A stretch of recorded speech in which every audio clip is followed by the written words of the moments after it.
তোমার বাবার সামনে যদি কাপড় ঝাড়ো, কাপড়ে ধুলাবাড়ি লাগছে, এটাকে ঝাড়ো, তোমার বাবার সামনে বসা আছে, তাহলে তুমি বেয়াদব সন্তান, কুলাঙ্গার সন্তান। তুমি তোমার বাবার হক আদায় করো নাই, বেয়াদবি করেছো, নষ্ট করেছো, তার সামনে শুধু কাপড়টা ঝাড়া দিয়েছো। এটার কারণে, কারণ তুমি কোন রাজার সামনে, তুমি কোন পদস্থ কর্মকর্তার সামনে, পাওয়ারফুল কোন ব্যক্তির সামনে কাপড় ঝাড়া দিবা না। তোমার বিবেকে বাঁধবে, দুনিয়ার যত বড় নেতা, যত বড় ব্যক্তি হোক, যত বড় আলেম হোক, যত বড় হুজুর হোক, যত বড় শেখ হোক, যত বড় আল্লাহর নেককার বান্দা হোক, যত বড় ইমাম খতিব হোক, হারামের ইমাম হোক, তোমার কাছে তোমার মা বাবার চাইতে বেশি শ্রদ্ধা পাওয়ার উপযুক্ত আল্লাহর জমিনে আর কেউ নাই। আবু হুরায়রা রাদিয়াল্লাহু তাআলা আনহু, তিনি এক ব্যক্তিকে দেখতে পাচ্ছেন যে সেই লোকটা আরেকজনের সাথে হেঁটে আসছে। তিনি থামায় বললেন যে তোমাদের একজনের সাথে আরেকজনের কি সম্পর্ক, অর্থাৎ তোমরা কি কেউ কারো কিছু হও কিনা। তার সন্দেহ হলো। তখন ছেলে বলল যে উনি আমার বাবা।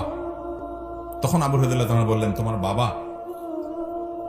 তুমি শুনে রাখো, যদি এই লোকটা তোমার বাবা হয়ে থাকে তাহলে কখনো তার নাম ধরে ডাকবে না, আর তার আওয়াজের উপরে কোনো দিন তোমার আওয়াজ হবে না।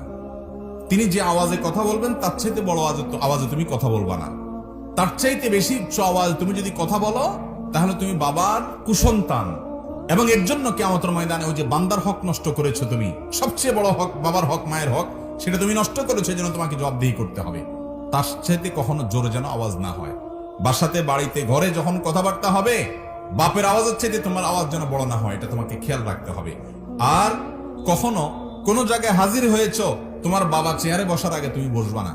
বাবা বসবে, তারপরে তুমি বসবে। যদি কখনো একসাথে চলো তো কখনো বাবার সামনে দিয়ে হাঁটবা না, তুমি পিছনে থাকবা, তোমার বাবার সামনে হাঁটবে, এবং এমন ভাবে হাঁটবা যে যে কেউ দেখে জিজ্ঞেস করা না লাগে এরা বাপ সন্তান, দেখেই বুঝতে পারে উনি বাপ, উনি সন্তান। তোমার আদব থেকে, তোমার লেহাজ থেকে, তোমার ভদ্রতা থেকে। ভাইরা আমার, আজ এই জিনিসটা হারিয়ে গেছে। আজ আমাদের তরুণদের কাছে, যুবকদের কাছে, বিভিন্ন বয়সের মানুষের কাছে যার সাথে সবচাইতে বেশি দুর্ব্যবহার করা যায়, যার সাথে সবচাইতে বেশি রাগ ঝাড়ে যায়, যার চাইতে সবচেয়ে বেশি ঝাড়ি দিয়ে কথা বলা যায়, সেই লোকটার নাম হলো মা। ঠিক না বেঠিক?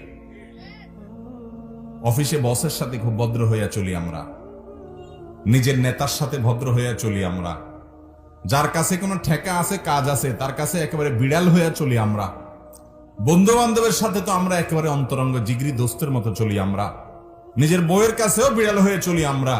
সব জায়গায় আমরা যতটা ভালো থাকি, যেই ব্যক্তিটাকে কথায় কথায় ঝাড়ি দিয়ে কথা বলাটাকে আমাদের অধিকার মনে করি, তিনি হলেন আমাদের হতভাগা মা। ঠিক না বেঠিক? অথচ আল্লাহর জমিনে এই মা এবং তারপর বাবা, এই দুটি মানুষ হলেন আমাদের সবচেয়ে বেশি সম্মান, শ্রদ্ধা, এহতেরাম, ভদ্রতা, শিষ্টাচার, সুন্দর আচরণ, বিনম্র ব্যবহার, আমাদের সব আনুগত্য এবং বিনয় পাওয়ার হকদার এই দুটি লোক। আল্লাহ তাআলা আমাদেরকে মা বাবার হক আদায় করার তৌফিক দান করুন। 10 শ্রেণীর মানুষের হক যদি আপনি আদায় করতে পারেন, আপনি বান্দার হকের ক্ষেত্রে মৌলিক কাজটা করে ফেললেন, 80% হক আদায় হয়ে গেল। তার মধ্যে থেকে মা এবং বাবা, তাদের হক কি আদায় করবেন? নাম্বার 1, তাদেরকে শ্রদ্ধা করবেন আচার আচরণে। ওই যে বললাম, প্রজা যেরকম রাজার সামনে থাকে, দাস যেরকম মালিকের সামনে থাকে, আপনার অফিসের সর্বোচ্চ বস কর্মকর্তার সামনে যেরকম থাকেন, তার চাইতে বেশি বিনয়ে অবনত হয়ে, শ্রদ্ধায় নিজেকে তুচ্ছ করে তাদের সামনে থাকবেন। আপনার মা পৃথিবীর সবচেয়ে বড় রানী আপনার কাছে, আপনার বাবা পৃথিবীর সবচেয়ে বড় রাজা আপনার কাছে। শুধু রাজা আর রানী না, দুনিয়ার যত আলেমকে শ্রদ্ধা করেন, যত হুজুরকে সম্মান করেন, সমস্ত হুজুর পরে আপনার কাছে সবচেয়ে বেশি সম্মানের হকদার কে? আপনার মা, এরপর আপনার বাবা। চেষ্টা করব না আমরা ইনশাআল্লাহ।